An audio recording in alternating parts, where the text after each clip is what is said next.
Oh my God. Idol natin, no?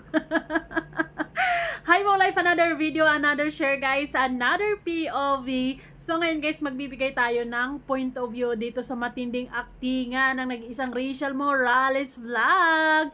Anyways, gustong-gusto kong paglaruan yung karakter nila as Lando and Maya. Gustong-gusto kong ma-explore ang lahat ng mga emosyon dyan. Pero wag lang sa totoong buhay dahil kung pag-usapan natin na Rachel and Ruel tapos ganito yung mga linyahan, it hurts. Siyempre, tatawa-tawa pa ako ngayon kasi alam naman natin na this is just for fun, di ba? And this is just for content. But then, nako, ganap na ganap si Langga dito, guys. Nako naman, grabe yarn. Hi. Sige na nga. Anyways, bago ang lahat, don't forget to support and subscribe Kuya Val Santos Matubang at Ina Vlog, Kalingap, Rob Ruel of Manalag, Rachel Morales Vlog at sa lahat ng team Kalingap. Siyempre guys, maraming salamat sa support at pagmamahal nyo sa aming mga KRORD at siyempre, salamat na rin sa hindi pag-skip ad. So, matinding emosyon ang ibibigay ng Lodi natin dito. Tingnan natin guys kung anong kayang ibuga.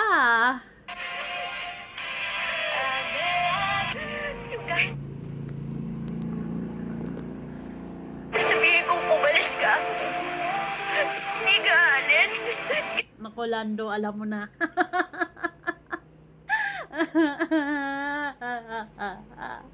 Ayaw kong isipin bilang Rachel and Roel. Mas gusto ko Lando and Maya. Okay lang. Alam nyo guys, sa kwento na yan, si Catherine and Daniel yung nasa eksena na yan, sobrang nagmamahala naman sila at first. And then, siyempre, sa isang relationship, meron naman talaga mga pagsubok. Ang nangyari dyan is, hindi nila nakayanan. 'Di ba? Kumaga, andun yung napuno yung isa and then, okay, pakinggan na lang natin kung paano mapuno ang isang Rachel Morales. Kasi kilala mo ako eh. Alam mo na nasabi ko na yun kasi pagod ako. Yes, true. Kaming mga mga kababaihan, kaming mga babae talaga, minsan kapag pagod kami, mas lalo kaming naging emotional and madami kaming sinasabi but then we really don't mean it. Alam niyo guys, alam niyo yan. 'Di ba? Mahal kita. Sure ako. Sure ako sa part na yun lang, Rachel. Patulo mo na, ha? Itulo mo na yung luha, wag mong tipunin. Huwag ka mag-alala, Maya, mahal ka talaga nun. Alam nyo guys, as reactor, mas gusto ko yung meron akong nakikitang kakaiba and this is one of it. 'Di ba? And gusto ko lang paglaruan yung si Lando at saka si Maya. Gustong-gusto ko makita yung lahat ng emotion actually ng magjowa. Kasi syempre naman as sa real sa totoong buhay, for sure naman nararanasan din nila yung mga iba't ibang emotion. Pero just that ayoko lang mag-think ng ganitong situation sa totoong buhay, di ba? Pero isang beses lang ako napagod. Iniwan mo na ako. Ang sakit na, no? Masakit yung mga linyahan na to, pero natatawa ako kasi galing na galing ako kay Langga Rachel. Patulo mo na yan, Langga! Iba yung pagmamahal mo, Ibo. Ay, naluluha talaga siya, guys. May pinaghandaan talaga to. How can you give up so easily? How can you give up so easily? Oy, naku dong ha. Huwag kang ganyan. Isinali si Dodong. How did you not find a reason to stay? Kayo nga. Nako, Lando. Siguro lang noong mga panahon na yun is baka kailangan lang ng space, 'di ba? Mag-usap lang kayo. Pag-usapan niyo lang 'yan.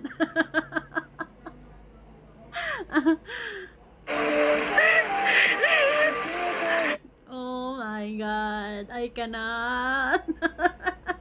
Alam nyo guys, kapag totohanan na, tapos ganyan yung mga eksena siguro, talaga namang riot. Pero syempre, natatawa lang ako ngayon because I'm just being proud here na yung Lodi natin, ang galing-galing, yung Lodi natin kayang-kayang gawin ng mga ganitong bagay. She can act, she can vlog, she can dance, TikTokerist, marami pang iba, no? From this drama na very emotional, punong-puno ng puso, punong-puno ng emotion, ay mag-switch tayo into something na kakaiba. Gusto ko sana sa last part nito is tumulo yung dalawang luha. Hindi talaga na ipatulo nilang Garigel eh. Oh, pero naiipon lang, ang galing. Sana all. Sana all. Kahit nasabihin kong pumalis ka. Nako, Dodong ha.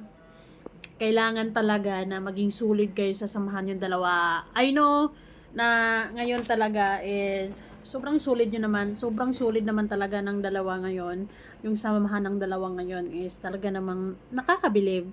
Dahil hindi lang sa salita, pati sa gawa, nakikita natin yan na ang solid ng dalawa, 'di ba? They got each other's back, ika nga. So balikan natin. Hindi ka alis. Kasi kilala mo ko eh. Ayun nga. Kaya nga Dodong, sakali man dong na dumating kayo sa punto sa ganito, although we don't want it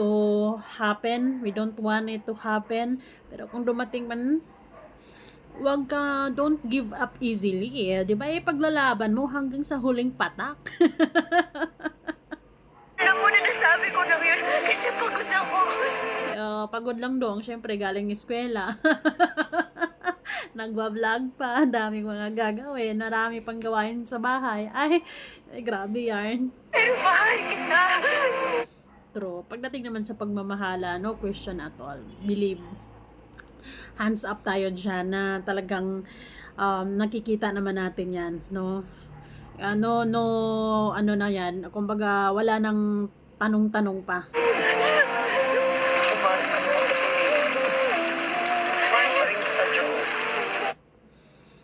Dong ha? Kay Lando at saka kay Maya guys, I really wanted to see more of emotions. Kasi drama yun eh. So, we want to see more. Yung lahat ng emotion. Kasi ganun nga, mga serye. Iiyak, katawa, lahat. Pero isang beses lang ako napagod. Iniwan ko na ako. Wag ganyan ha. Matindi. May sariling workshop silang Garage sa bahay nila. Anyways,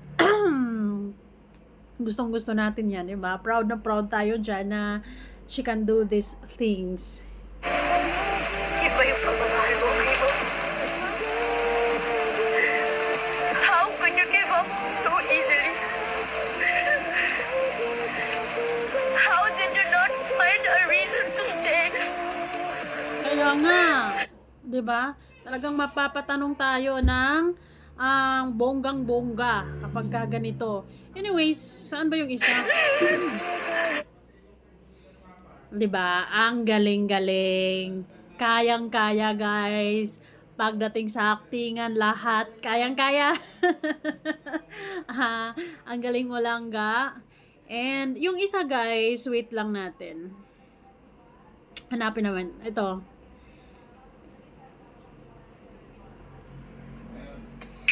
Wala kang alam sa nararamdaman ko. Sorry.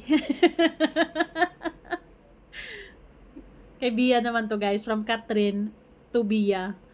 So don't give comments about my personal life because I don't give comments about yours. Sorry po.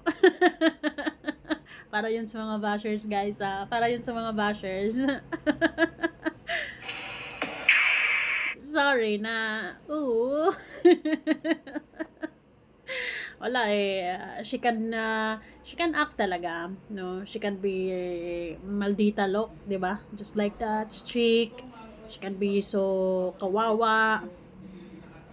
Wala, kayang-kaya niya lahat 'yan. And kaya nga gustong-gusto natin 'yan, 'di ba? Isa 'yun sa mga nagugustuhan natin sa kanya, yung pagiging flexible niya.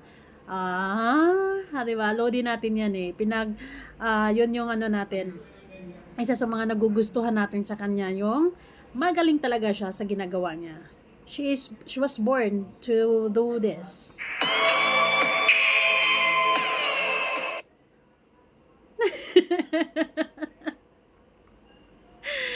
So, ayun lamang guys. Nabitin ba kayo? Ulitin natin.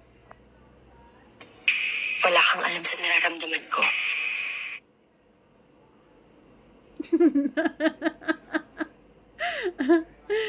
Ayan. Isabi natin yun, ipalagay natin ang example nito si Maria Cristina. So don't give comments about my personal life because I don't give comments about yours.